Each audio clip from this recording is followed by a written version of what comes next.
მარსის ფრენა არის ძალიან დიდი ფრენა რა.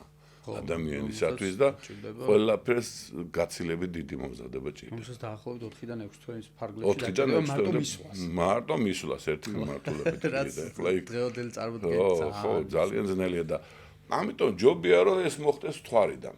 მთვარეზე მოამზადებენ ბაზებს, მთვარეზე იქნება აგებული ის მოდულები, რომელიც მე მარსზე გაფრინდება და მე იქიდან წავლენ გაფრინდები. აი ხა ვინც გვისმენს ბევრშებო შეკითხვა გაუჩნდა რომ კაი გასაგებია რა მთვარეზე რა უნდა რაღაც აქედან წავიდე, მაგრამ ეს ალბათ აუხსნათ რომ რატომ მთვარეზე, იმიტომ რომ აქ მთვარეზე არ არის ატმოსფერო.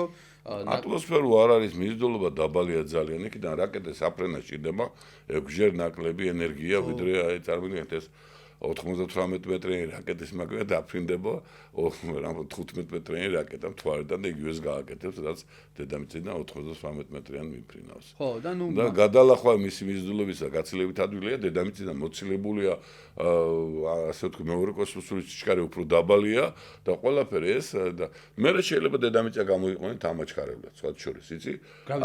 გრავიტაციული აჩქარებას მოხდენ დედამიწით, გამოუშვებ მთვარიდან და ისეთ მიმართულებას მიცემ, რომ დედამიწა მიგიზდავს და მოგისვრის მარსისაკენ და საერთოდ შეიძლება გაცილებით უკეთესი ორბიტები და ამუშავო, რომ უფრო ადვილად მიფრინდა მარსზე და ნუ ყველგან